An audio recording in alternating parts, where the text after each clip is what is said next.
Eu acho que a gente pode pensar, acho que a gente pode começar pensando duas coisas. Uma, isso, que a história do Brasil é uma história de conflito e de violência, desde o seu início, desde a hora que os portugueses vão chegar aqui e vão entrar em conflito com populações indígenas. Mas talvez a gente possa pensar que o lugar onde esse conflito e essa violência se manifestam de forma mais constante, né, tem a ver com a disputa pela terra no país, né? O fato de que o Brasil nunca conseguiu resolver como que ele iria equacionar a questão da terra como um bem comum, né, acessível a toda a população, que dela precise para sobreviver, e a construção e a criação das grandes propriedades e do latifúndio, né? Se você pensar que a forma aonde nós vamos expressar melhor a questão do bem como um bem de todos, como um recurso, a terra como um bem, como parte do bem comum, né? Isso faz parte da ideia de república, tá? Mas eu acho que, tirando o conflito com populações indígenas e com ocupação de terras indígenas, que é uma constante, e que depois eu queria até voltar nisso, nós vamos ver algumas experiências, algumas propostas de reforma agrária ou de ocupação coletiva da terra antes ainda do período republicano. Eu acho que você tem três experiências que são muito legais e que são pouco conhecidas na história. Uma que é a mais conhecida, que é a Colônia Sicília. São duas experiências anarquistas, a Colônia Sicília e a outra que é o Falanstério do Saí. Quer dizer, você vem para o Brasil ao final do Segundo Reinado, um grupo de franceses, todos partidários do socialismo utópico, vão conseguir terras no sul e vão tentar criar ali uma experiência de tratamento e ocupação coletiva da terra para construir um falanstério, né? É uma experiência que não vai dar certo ao final, mas que é pouco estudada, pouco conhecida e que é legal, no meu entender, porque ela marca uma das primeiras vezes em que o país começou a criar propostas para pensar essa questão da terra. Bom, a outra que eu acho que é interessante, também no primeiro reinado, com um personagem que também é pouco conhecido na história, e eu tinha muita vontade de, uma hora dessas, estudá-lo com calma, que é o Ezequiel Correia. Ele tem um jornal, ele cria um jornal, ele é um republicano radical, cria um jornal para difundir as ideias republicanas, o jornal chama Nova Luz Brasileira, e nesse jornal ele participa de todas as agitações políticas do primeiro reinado, desacata Dom Pedro, diz que a monarquia é um governo de ladrões, e é um personagem muito interessante. Ele só usava roupa de algodão da terra, punha um raminho de Sempre Viva, que é o símbolo da republicano no Brasil, e ia para Noite das Garrafadas, para todos os movimentos políticos do Rio de Janeiro. E o jornal dele é muito legal, porque você vai ver a construção de um pensamento radical republicano. Ele tem uma discussão importante sobre educação, sobre a participação da mulher na política, coisas que não estavam na pauta da época. E ele é o cara que, pela primeira vez, na minha opinião, vai colocar a questão da reforma agrária. Ele propõe o grande Fateuzinho nacional, né? Então, que seria as terras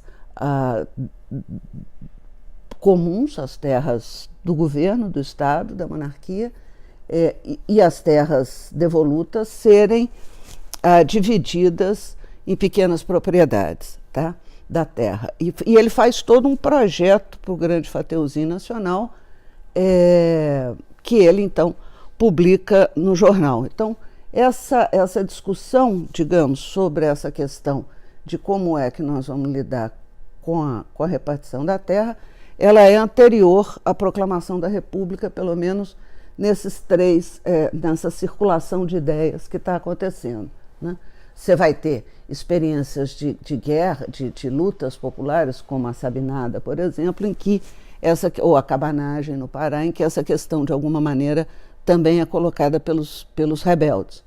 Mas o traço perverso, talvez, desse processo é o momento da abolição da escravidão, porque no momento no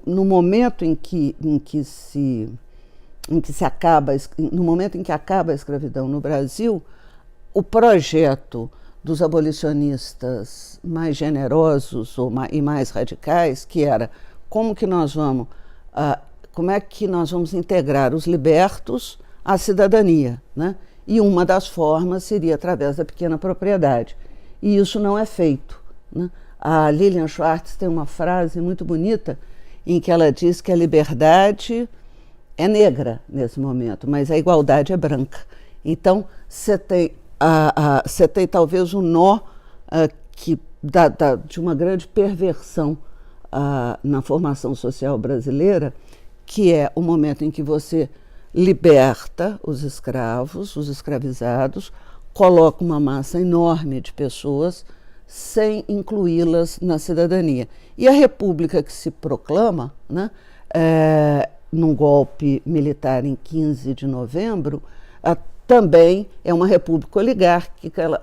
Ela assume, no seu primeiro momento, uma ditadura militar, com Deodoro e com Floriano, e no segundo momento ela é um arranjo das elites regionais. É uma república oligárquica e a discussão da terra se torna uma questão tabu.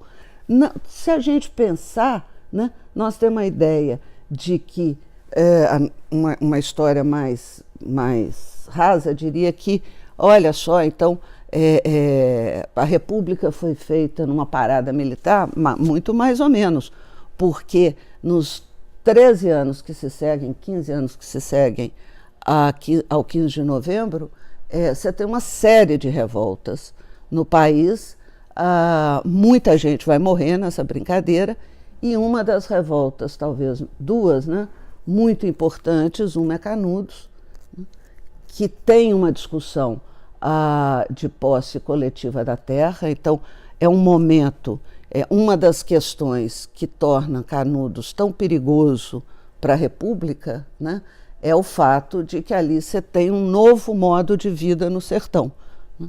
Não é um modo de vida. Eles não vão abolir todas as hierarquias, mas é um modo de posse coletiva da terra e é uma nova maneira de você viver no sertão. E isso é muito ameaçador do ponto de vista dos proprietários de terra e produz o efeito que nós sabemos que produz com a destruição do arraial de Canudos. Canudos é forte para a gente, principalmente por causa dos sertões, né? Os sertões são a memória viva de Canudos, porque o outro problema que nós vamos ter nessas grandes lutas pela terra no Brasil é o fato de que não se gerou uma memória, faltou Canudos, o que seria da glória de Aquiles e de Heitor se não houvesse Homero, né? Nós temos Canudos porque temos os sertões de Euclides da Cunha, que vai fazer toda a discussão da terra, do homem e da guerra. E é interessante, o livro é forte, porque Euclides vai para lá convencido, certo, de que aquilo ali é um bando de monarquista que precisava mesmo ser eliminado. Quando ele faz as primeiras matérias, é a nossa Vendéia. E à medida que ele vai caminhando por Canudos, ele vai trocando de certeza, à medida que ele vai chegando perto de Canudos. E é essa perplexidade dele que ele fala, então, o conselheiro, ele vai entrar no hospício ou na história, né? O sertanejo é um Hércules ou é um Quasimodo, né? Quasimodo, né? E aí, essa perplexidade que ele constrói é que faz a força do livro e que depois termina com ele dizendo, olha, Canudos não se rendeu, você tinha um velho, um homem, 2 homens feitos, 3 crianças, na frente das quais rugia todo o exército de 5.000 soldados. Então, aí você tem essa memória forte e quase um símbolo para nós de como é que a questão da terra se coloca para uma república que está eliminando a possibilidade de cidadania da sua população mais pobre. Mas você tem uma série de outros movimentos aí, como o Contestado, que é muito forte, Caldeirão, Pedra Bonita. Quando nós chegarmos, e é interessante lembrar também que nenhum dos nossos presidentes, nem mesmo Vargas, vão alterar, vão mexer, na questão da terra, né? A ideia aquilo é quase um tabu. Quer dizer, o que o Vargas vai fazer com a Marcha para o Oeste e que o Juscelino depois retoma é a ideia de que você tinha terras vazias, também a ver, né? E que poderiam então ser colonizadas e ocupadas, tá? Mas de qualquer forma nenhum deles entra na discussão substantiva sobre a questão agrária. Isso é um tema que vai acontecer mesmo só na redemocratização no final do século XX, no governo Fernando Henrique e no governo Lula. No governo Dilma eu acho que tem um recuo também dessa questão, mas precisaria estudar. Mas no governo Fernando Henrique e no governo Lula é o momento em que a questão agrária se coloca como uma discussão a sério. Inclusive porque é o momento também que você tem uma força política muito grande, que é o movimento do Sem Terra, e que vai colocar isso na pauta de uma forma nacional e não mais com as discussões locais, né? Mas você tem um segundo momento em que essa questão vai aparecer, que são os anos 60, né? Uma das reformas de base do Jango era a reforma agrária, e era a que mais tensão provocou dentro da sociedade e que gerou mais propaganda negativa para o governo de Goulart, produziu uma direita raivosa contra a reforma agrária. E quando o Jango anuncia a reforma agrária no comício da Central do Brasil, nós estamos nas portas do golpe militar. Essa mudança entre aquilo que a gente viu lá em Canudos, em Contestado, e a primeira vez que essa é uma discussão incorporada pelo governo, que é o caso do Jango com as reformas de base, tem a ver também com o fato de que os camponeses, que a população do campo, ela se movimenta, como no caso do MST, no sentido de exigir que ela seja incluída na pauta nacional, né, na pauta política, como um tema central para o desenvolvimento do país. Na minha hipótese, 3 movimentos seriam quase como antecessores desse giro. Eles vão acontecer entre os anos 40 e 50. Um é a guerra em Porecatu, né, que Porecatu é no norte do Paraná, uma região em que o governo do Paraná, ainda durante o Estado Novo, faz uma proposta, bota no jornal, de que ali você tinha terra muito boa, e tinha mesmo terra roxa, e que as pessoas então podiam vir de onde elas quisessem, ocupar aquela região, e na medida que elas conseguissem ocupar, elas teriam condições de receber a posse da terra. Era uma experiência de colonização nova. O que vai acontecer, e aí você tem os poceiros, eles vêm para Porecatu, né? E o governo, com a mudança do governo do Paraná, o novo governador, que é o Ludovico, Pedro Ludovico, ele é aliado dos grandes proprietários de terra e vai acabar com essa história. Então, acontecem 2 coisas em Porecatu. Uma, os poceiros nunca conseguem obter a certidão definitiva da terra. E a partir de um determinado momento, chegam os jagunços e chegam os representantes do governo para dizer para ele, olha, você tem a certidão? Não, então você tem que sair. Se o poceiro não saísse, chegava o caminhão de jagunços, né, para expulsar. Os poceiros em Porecatu vão decidir resistir. Eles vão fazer uma aliança com o Partido Comunista. E aí é legal, uma coisa que eu acho que as pessoas não sabem, que eu achei muito legal ter descoberto, é que um dos líderes do Partido Comunista que vai treinar os poceiros a lutar militarmente para resistir aos jagunços é João Saldanha, que é o mais importante, depois se torna o mais importante comentarista político esportivo do Brasil, né? E ele é um dos enviados do Partido Comunista para organizar a guerrilha de Porecatu, né? A outra característica de Porecatu é que eles, de fato, botam os jagunços para correr. Então, eles armam tocaias e a situação, os jornais começam a cobrir o que está acontecendo. A revista Cruzeiro diz: essa é a nossa Coreia, porque os poceiros rebelados conseguem cortar o contato do norte do Paraná com São Paulo, e aí o governo vai ter que ceder, né? É uma vitória, o governo cede, propondo aos poceiros que ele daria terra em outras regiões do Paraná. E boa parte dos poceiros aceita isso, e com isso a guerra de Porecatu termina.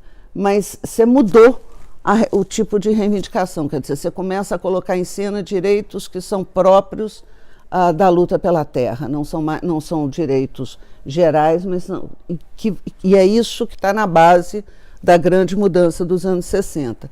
O segundo movimento é no sudoeste do Paraná. O movimento é semelhante, os poceiros, só que aí, no caso, o governo vai entregar a colonização do sudoeste do Paraná para empresas de colonização. As empresas chegam à conclusão que o jeito mais fácil que elas têm é de conseguir a terra e expulsar os poceiros, e usam a mesma estratégia. Você tem a certidão? Não, então chegam jagunços. E com o apoio do governo você falsifica, as empresas falsificam a certidão da terra, né, de posse da terra. O que muda no sudoeste do Paraná é que os poceiros vão invadir as cidades. Eles vão ocupar todas as principais cidades do sudoeste do Paraná e vão entrar nas companhias e queimar. Tem essa foto na exposição dos conflitos. É uma foto bonita, inclusive, porque eu acho que o fotógrafo está do lado dos poceiros. Eles jogam todas as certidões falsas na rua, levantam, e a foto é o minuto exatamente anterior ao que eles vão queimar, né? Eles ocupam a cidade, ocupam a rádio, as autoridades fogem das cidades e eles são vitoriosos. Na cidade de Pato Branco, até hoje, tem um monumento que é pela vitória da luta dos poceiros do sudoeste do Paraná. E o terceiro movimento que coloca em cena essa mudança é em Goiás. Vai acontecer na década de 50, 1954 começa, e o que tem de novidade lá na região de Trombas e Formoso? O que tem de novidade é que eles expulsam as forças do governo, as forças policiais, e criam a República Livre de Formoso e Trombas, com inclusive uma estrutura jurídica, que é o Conselho de Córregos, que decidia desde a venda o que ia ser vendido, quem ia cuidar das crianças, quem na comunidade ia fazer um rodízio para cuidar das crianças, vai plantar o quê, vai plantar onde, quem vai levar para a cidade, como que isso vai ser, quanto que vai custar.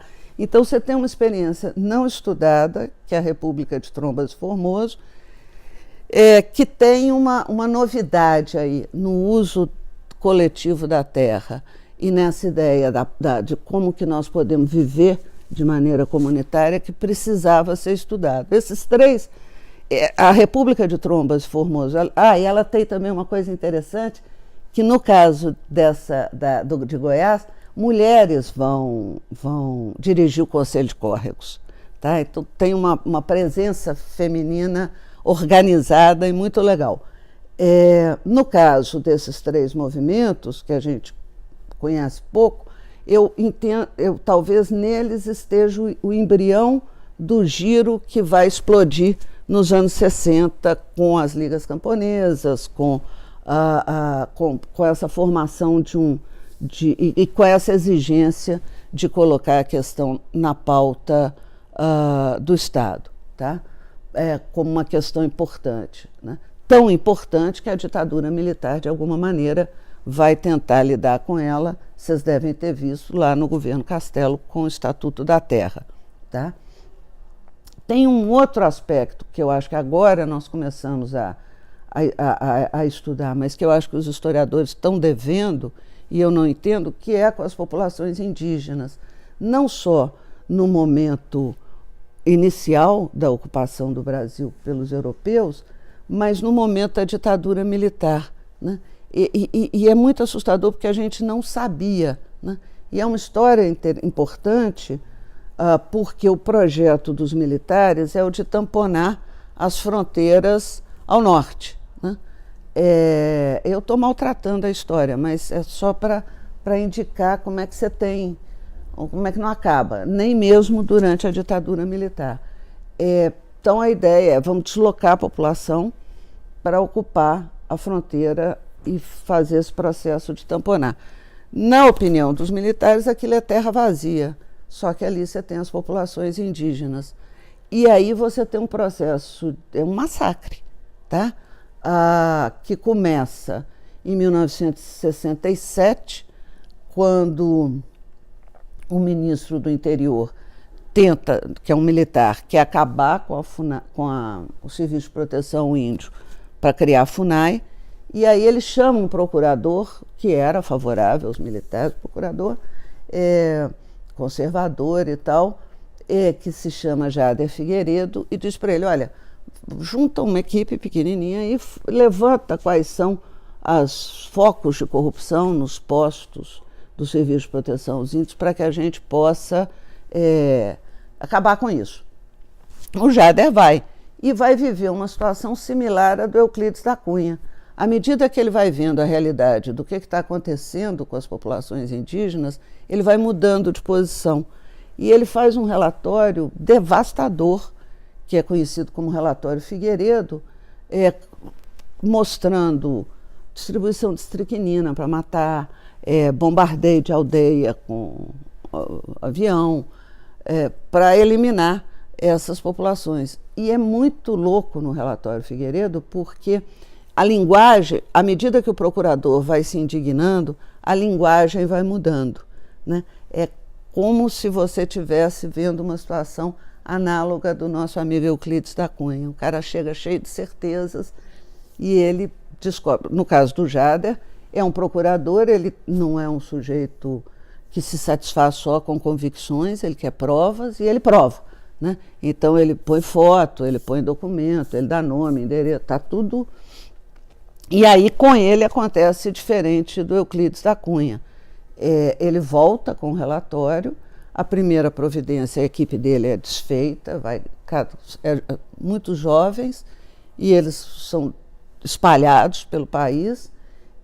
Os militares pedem o original do relatório para fazer as cópias e aí informam ele que pegou fogo onde estava guardado e o original desapareceu. E um ano e meio depois ele morre de uma maneira muito estranha, porque ele está descendo de um ônibus, ele é atropelado e ninguém sabe quem atropelou, a placa do carro, nada, né? E ele morre achando que o trabalho da vida dele desapareceu. E aí, sei lá, 50 anos depois, quando teve a Copa do Mundo no Brasil, o Sérgio Cabral, acho que foi uma das boas coisas que o Sérgio Cabral fez, o Sérgio Cabral quer tirar, né, não isso que eu vou falar não foi bom porque achou o relatório. Ele quer tirar o Museu do Índio ali de perto do Maracanã. E aí eles pegam tudo que estava lá no arquivo morto de anos e botam na rua para o lixo levar, né, para a companhia de lixo levar. E aí tem pesquisadores que ficam meio apavorados com isso. Não, mas tem que olhar o que tem.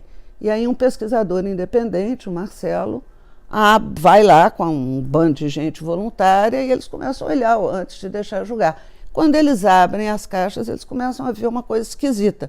A coisa esquisita é o relatório Figueiredo, que não é recuperado integralmente. Alguém fez uma cópia e botou lá.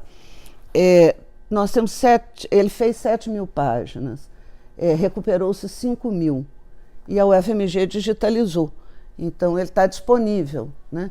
E saiu agora um livro de um procurador da República, o Álvaro,